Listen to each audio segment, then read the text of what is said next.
Hey, 8th grade, how are you today? I hope you're having a wonderful day. Today, what we're going to do in fact is make some pizza dough. You've probably all had pizza before, maybe you've made a frozen pizza before, but maybe you've never made homemade pizza dough. So that's what we're going to go through today.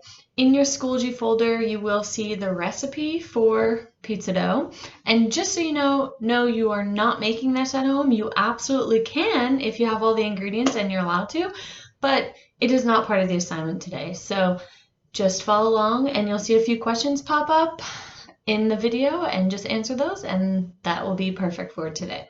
So let's go over our ingredients. We need flour. I'm going to be using bread flour. Bread flour has higher gluten, so it's going to make a better pizza crust. So we'll talk more about that. And then we need sugar, yeast, and salt. I'll have those all ready for you. And then only 2 liquid ingredients, warm water, which we'll get from the sink, and olive oil. For this recipe, you want to make sure that you are using olive oil because higher quality, and it's going to give you a better pizza crust compared to vegetable oil, which you might also have at home as well. So let's get started. Step number 1, combine the flour, sugar, yeast, and salt in a large bowl. So I have a mixing bowl here. I do have the ingredients pre-measured out for you all because I know you know how to measure the ingredients. So for flour, we have 2 cups. We're going to pour that into our bowl. Remember, if you're making this at home, you want to lightly spoon the 2 cups of flour into the 1 cup and then level off using a straight edge spatula. Next ingredient is a 1/2 teaspoon of sugar. So sugar is really important in any recipe that is using yeast because when the yeast activates and wakes up, it needs to eat and it eats the sugar. So that's really important. Any recipe that has yeast in it will always have sugar. That brings us to the next ingredient, which is a tablespoon of yeast. So yeast, we learned about last year when we did homemade cinnamon rolls. This is a live organism. It's just considered dormant or sleeping right now. So in order to activate it or wake it up, we need to use warm water. So it's not doing anything right now, so we're just going to add it to the dry ingredients, put it in there, and then once we add the water, it will activate. The last dry ingredient is 1 teaspoon of salt. So we're going to add that in. And then just use a spoon that you measured with your flour to give it a nice little mix. So some recipes, when you're using yeast, the recipes will have you add the yeast to the dry ingredients like we did. But if we make homemade soft pretzels, some recipes have you dissolve the yeast into warm water before adding it. So just follow the recipe. There's no, if you did it one way instead of the other, it would probably still work out, but just follow your recipe always. So we're now on step number 2. Add the water and 1 tablespoon of oil and mix until the ball of dough forms. Okay, so I'm going to make a little well in the bottom of our ingredients. And we're going to add a tablespoon of olive oil. Pour that in. Now the water I did already measure it. Make sure you're using a liquid measuring cup and make sure the water is warm. So you might not have a food thermometer at home. If you do, it's between 101 and 111 degrees is the perfect temperature to wake up and activate the yeast. If you don't, as you're running it out of the faucet, you want to just check it on the back of your wrist, because if it's too hot for the back of your wrist, you would pull it away and be too hot for the yeast. But you know, so get it pretty warm. I find that most students don't get it warm enough when we do it in class, so make sure that it's pretty warm, but boiling water, which is 212 degrees, would be absolutely way too hot. So we're just going to mix this in, and that ball of dough will form.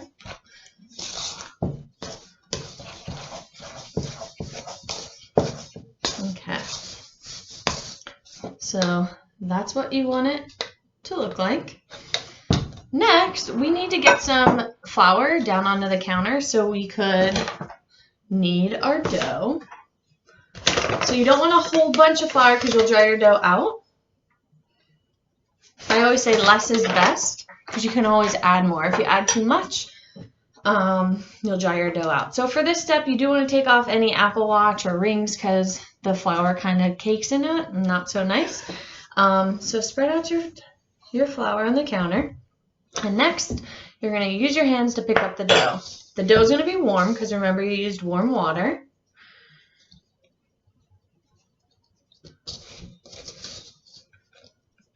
Okay. And the extra, I just kind of sprinkle on top. Sometimes it gets worked in, sometimes not. So step number one, what you want to do before you start kneading the dough is kind of make like a snowball. So pack it like you would a snowball. And then you can start kneading. So when you knead, you use your fingertips and the bottom of your hand right here. You're going to pull it back towards you and then press down with the bottom of your hand. So in the beginning, the dough is still kind of flaky. It's not really any specific form yet. So just keep working it in because it's just a little uneven, and as you knead it, it will get worked in. So after you press it down with the bottom of your hand, not your fingertips, you're going to turn it because it should always kind of still look like a ball. You don't want it to roll out into a log. If it rolls out into a log, that means you weren't turning it every time. So right now, the yeast is activating. It does kind of take a good bit for the yeast to rise and work. So that's why we split this lab up into a couple days, because we won't be able to do it all in one class period. So we make the dough, just keep kneading. Your recipe says knead for, I think about 5 minutes, but you kind of know when that the dough is finished because it will kind of stop forming into a ball. Okay.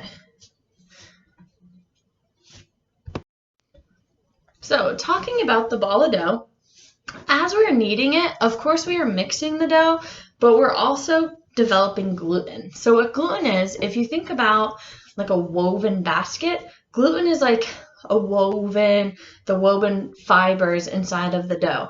And gluten makes it become stretchy and elastic. So by kneading it properly, you'll be able to toss the dough up and stretch it and just really stretch it out. So if you don't knead your dough properly, your dough will rip and you're not going to get a good pizza crust. So today, you'll know if you did a good job with the water is if your dough doubles in size. So if this dough doubles in size, that means you did a great job kneading. But then tomorrow, when you're stretching and rolling it out, if it's stretching really nice and it's not ripping or tearing, that means you did a great job kneading. If your dough starts to stick to the counter, you can just get that extra flour and move it around. But you can see it works pretty good once you get started. So just keep kneading for about 5 minutes. Like I said, if your dough starts to get really rough or stiff, it's kind of telling you, hey, I'm finished. Okay, so yeast works best in a nice warm spot. So I always preheat my oven just a little bit and let it on top of there. You need about 40 minutes in between day 1 and day 2 before we would roll this out and stretch it. About 40 minutes. So then that way, you have to let the dough rise. So keep kneading. Then when it's all finished, you're going to get some type of baking dish. You can even do it in like a big plastic gallon-sized baggie. I'm going to use this baking dish. And you're going to want to spray it. You can use this cooking spray, but I'm actually going to use olive oil because it's already in our recipe. You want a nice amount because you don't want it to stick at all in your baking dish. So I told you we were using bread flour for this. Most people just have all-purpose flour at home, and that works just as good, really, because it's called all-purpose because it serves all purposes, whether it's for pizza dough or soft pretzels or for cookies. But bread flour, it has a higher gluten content, so you get a little bit better of a pizza crust. So Don't stress if you want to make this at home. You don't have bread flour. You don't have to run out and get some. Just use all-purpose, and if you knead it perfectly and use great temperature water, it should work out just fine. So I think our dough's pretty good. If you press down, you can see it kind of push back up a little bit. That's the yeast trying to rise. So I'm going to put it in our greased pan. What I do is kind of just roll it like this and then flip it around so it has that nice greased layer on the top. I like the grease layer because if you kind of just let it as is, sometimes it can form like a skin on the dough and then it's harder to roll and stretch out. You can cover it really nice with saran wrap if you were going to do it a next day. But since we're going to come back to this in about 40 minutes, I just cover it with a dish towel and place it on top of my oven very carefully and let it rise. And so let me show you it now.